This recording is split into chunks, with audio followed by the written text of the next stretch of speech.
Welcome to our video series, Children of the Chakras, a return to self-love. I'm Dr. Tina Marcantel. Have you ever found yourself struggling with issues of trust? Perhaps you have difficulty trusting other people, or maybe even trusting yourself to make good decisions. Do you have chronic problems with your spinal column or general pain throughout your body? Maybe you're having recurring issues with your feet or legs and haven't been able to find a real cause for it.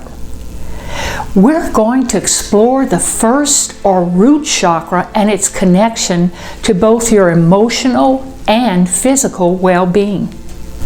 You might want to print the lesson worksheet located in the download section of this lesson. The worksheet will help you to integrate the ideas we'll be talking about and apply these healing techniques right away in your own life.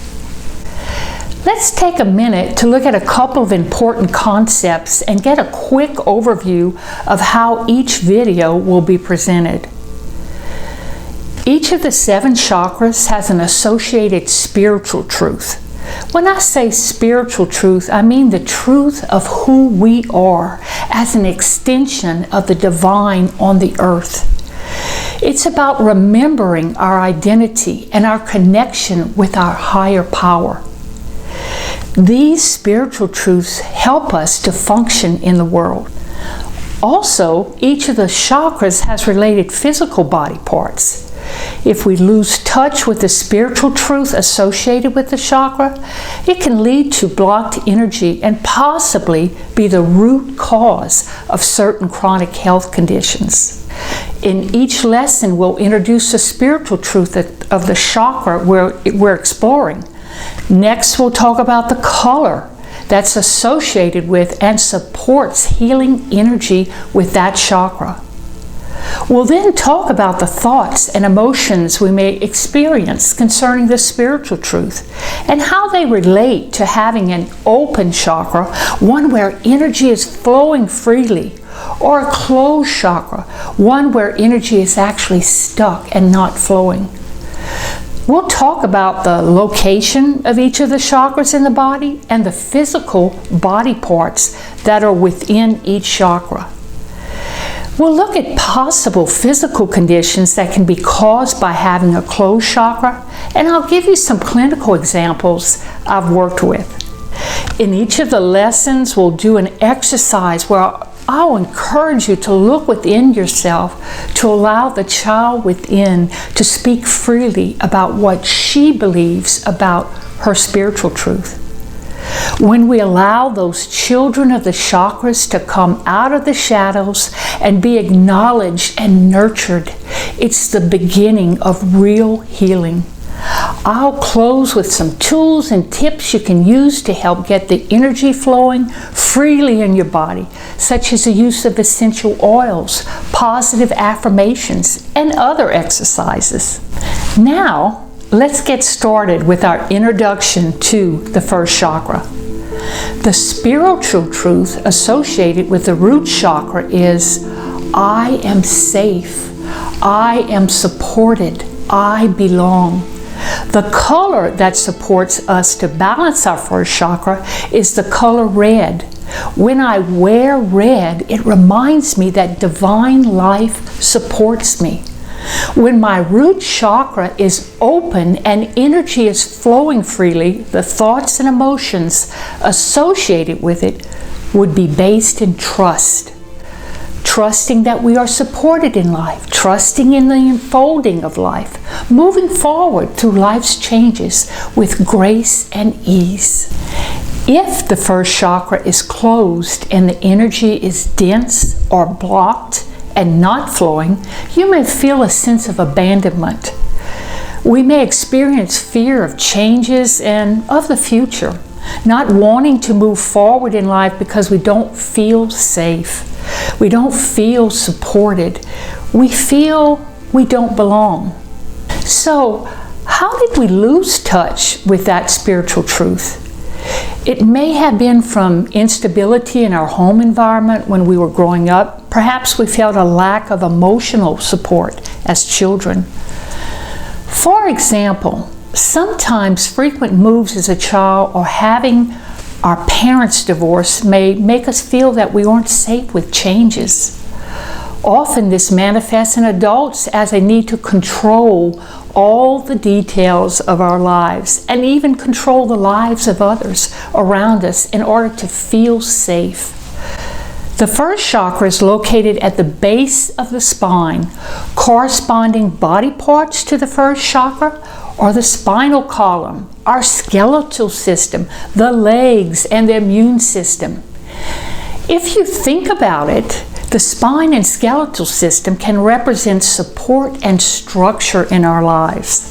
Some possible physical conditions from dense energy in the first chakra could be spinal misalignment, such as scoliosis and kyphosis.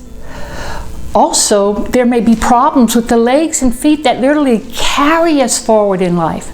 We may have tight hamstrings that represent a need for control. A patient came to me, we'll call her Mary, and told me she was having terrible foot pain. In fact, her job required her to be on her feet many hours a day. She had a lot of difficulty walking, so this was a real problem. Mary had been to several doctors and had never really got much relief. As we talked further, Mary revealed that her mother blamed Mary for many of her own problems, and Mary felt that she really didn't have any emotional support from her mother. She felt her mother was always judging and criticizing her. Telling her story was really a big step for Mary. As I listened to her and she felt she was being acknowledged and she was allowing suppressed emotions to come up, she recognized that there was a lot of self-loathing and self-judgment that she needed to release. When emotions come into the light of acknowledgement and are embraced without judgment, they become transformed from shadow into light and assist us in returning to self-love. I gave her some simple positive affirmations that she could use to change her thinking. I am supported. I belong. My husband and children love and support me. I trust in the divine unfolding in my life. Life unfolds in perfect ways and with perfect timing. A few weeks later, Mary came back to see me and was amazed at how much better she felt and that she was walking with almost no pain. Part of her healing process was that she realized she needed to tell her mother the truth and had to release the relationship with her mother so she could move forward in her life. When you get triggered by something or someone, allow yourself to feel those emotions without judging yourself. Allow yourself to observe those negative thoughts without judging yourself.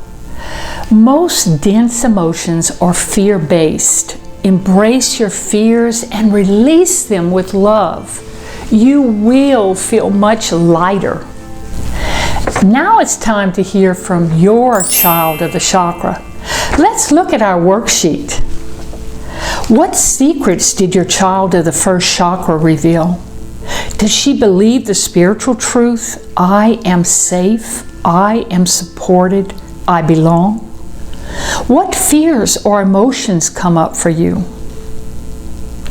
One of my favorite affirmations says this: I embrace with gratitude my fear of feeling unsafe in this world. Gratitude that this child aspect of me now returns to the light of love. Now some tips and tools for self-nurturing, because you deserve it. Essential oils are great, and you can use them on your skin or add them to an Epsom salt bath. You can also use scented candles with essential oils. Essential oils that support us to balance our first chakra issues are often earthy smells, such as sandalwood, cedarwood, cinnamon, and ginger clove. Grounding ourselves by gardening or going hiking in nature are also good ways to get out of our busy heads and in touch with our bodies. Emotions are held at a cellular level, so when you feel emotions, you release them from your body and heal. One excellent tool I've discovered to help feel and release suppressed emotions is the power of water. Take a long shower or bath and allow those feelings to surface as the water runs over you.